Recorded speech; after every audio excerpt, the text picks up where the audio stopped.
Most boats are built to a budget. Manufacturers have to make compromises. They need to control costs, reduce weight, improve fuel economy, and stay competitive in a crowded market. And there's nothing wrong with that.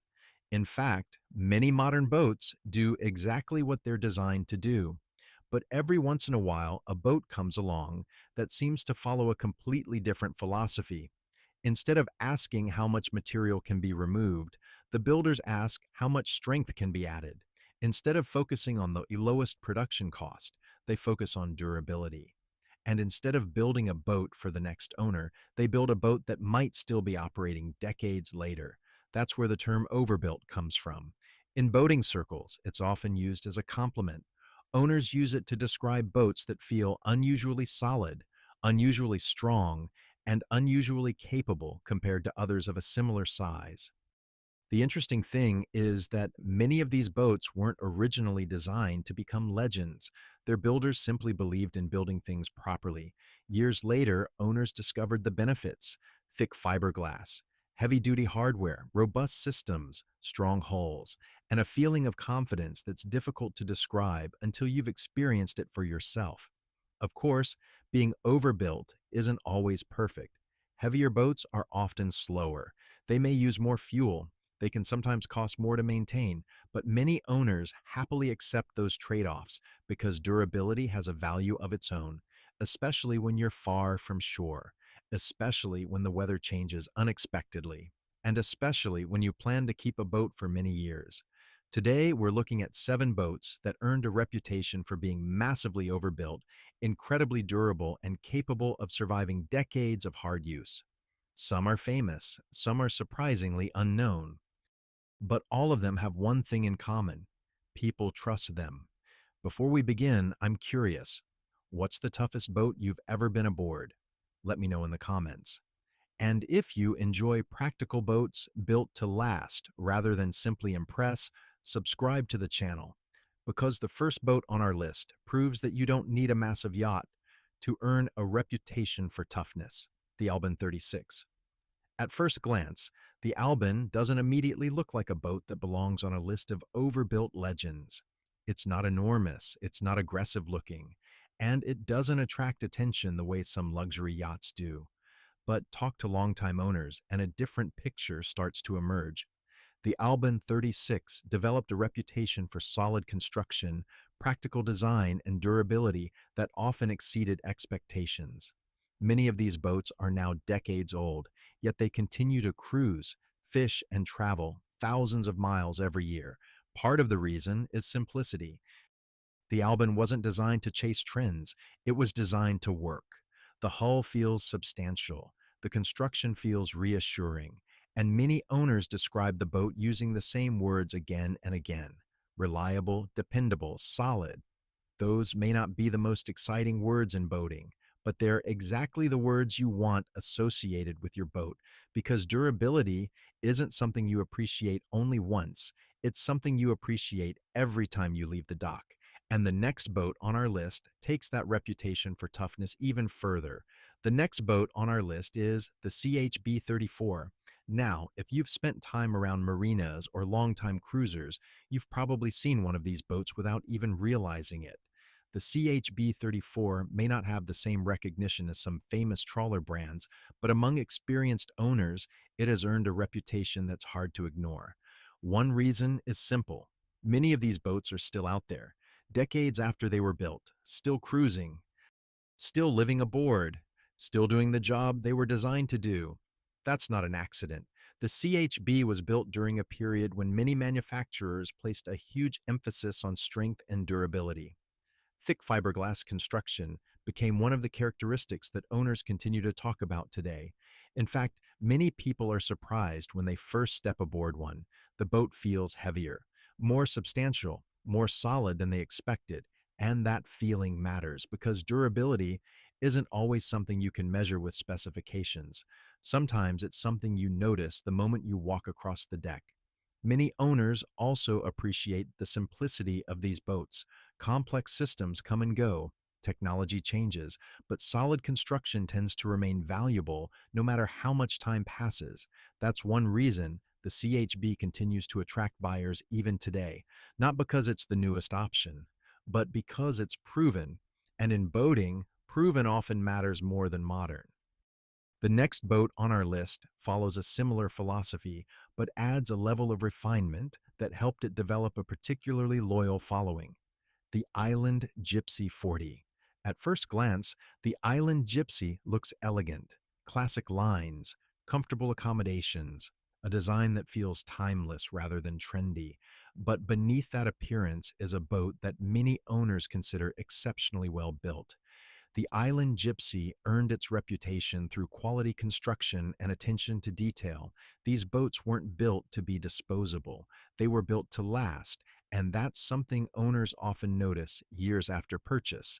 Doors still close properly, hardware still feels substantial, the boat retains a sense of quality that many cheaper vessels gradually lose over time. That's not easy to achieve.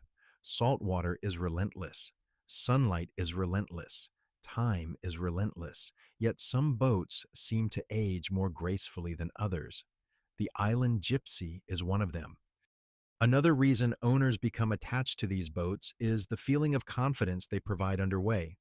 The boat feels secure, predictable, comfortable, and those qualities become increasingly important the longer someone owns a boat, because eventually most owners stop chasing excitement.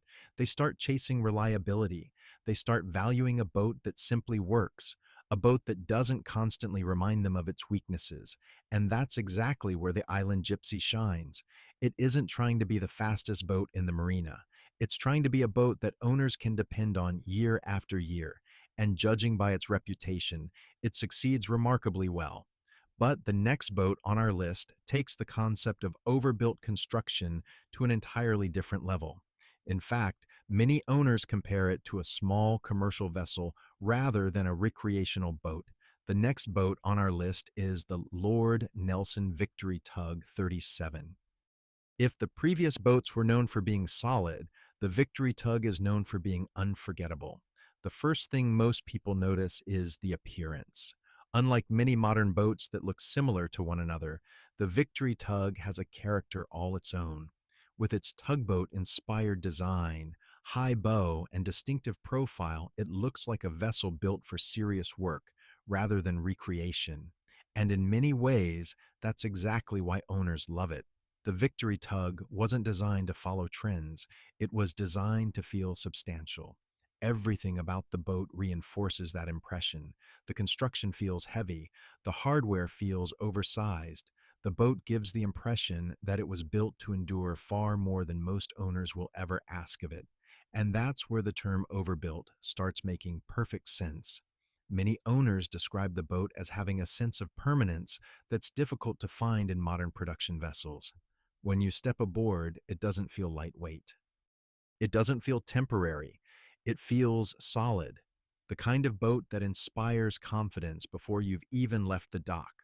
Of course, boats like this aren't built for speed. That's never been the goal. The goal is durability. And decades later, many Victory Tugs are still proving exactly why that philosophy works. But if the Victory Tug represents old school strength, the next boat shows what happens when modern engineering embraces the same mindset. The Selene 47. Among serious cruisers, the Selene name has become associated with one thing above almost everything else: quality. These boats were designed for long-distance cruising, and the builders understood something important. A boat intended for serious travel must be able to handle years of use, changing conditions, and thousands of miles without feeling fragile. That's why the Selene developed such a strong reputation. The hull construction is substantial. The systems are thoughtfully designed.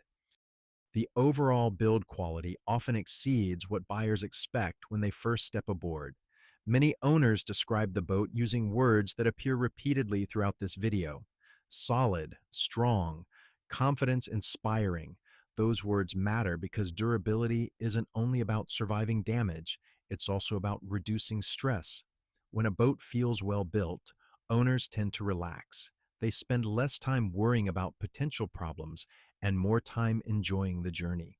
And that's one of the reasons overbuilt boats develop such loyal followings.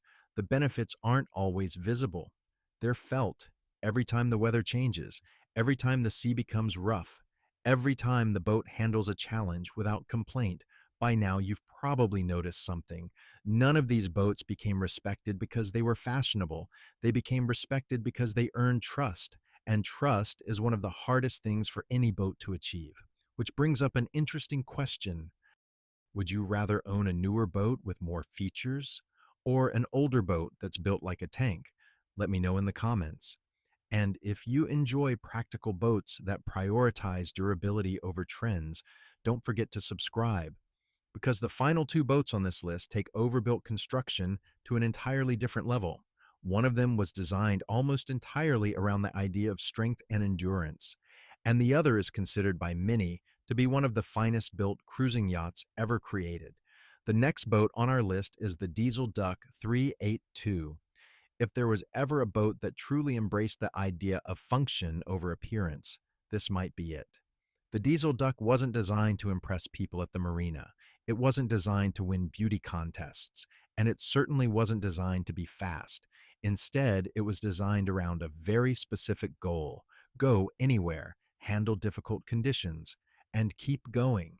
That philosophy is visible in almost every aspect of the boat. The hull is heavy, the systems are straightforward, the construction prioritizes durability above nearly everything else. In fact, many people describe the Diesel Duck as feeling more like a small commercial vessel than a recreational yacht. And that's exactly what attracts many owners, because commercial vessels are built with a very different mindset.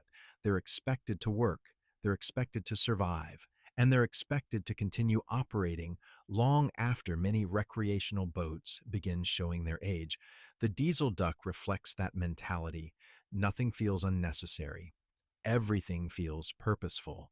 The boat was created for people who care more about reliability than appearance, more about capability than speed, and more about endurance than luxury.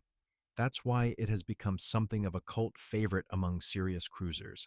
Not everyone wants one, but the people who do often become incredibly passionate about them because boats like this are becoming increasingly rare. The modern boating industry doesn't always reward overbuilding, but the Diesel Duck remains proof that some owners still value strength above all else. Which brings us to the final boat on today's list, and perhaps the most respected name here when it comes to build quality: the Fleming 55. If you've spent time around experienced yacht owners, you've probably heard the name before. And usually, it's mentioned with a certain level of admiration. That's because the Fleming 55 has developed a reputation that few boats ever achieve. Consistency, year after year, owner after owner. The same praise continues to appear. Exceptional construction, attention to detail, remarkable quality. The interesting thing about the Fleming is that it doesn't rely on one specific feature to earn its reputation. Instead, it's the entire package. Owners talk about the fit and finish, the engineering, the hardware, the way systems are installed, the way the boat feels after years of use. Everything seems designed with longevity in mind, and that's ultimately what makes a boat feel overbuilt. Not just thicker fiberglass, not just heavier construction, but a commitment to quality throughout the entire vessel. Many boats look impressive when they're new. Far fewer remain impressive 20 years later. The Fleming is one of those rare exceptions. That's why so many owners consider it a benchmark, not because it's perfect, but because it consistently delivers the kind of quality that owners remember long after they've owned other boats. And after looking at all 7 boats on today's list, one thing becomes clear: being overbuilt isn't about showing off.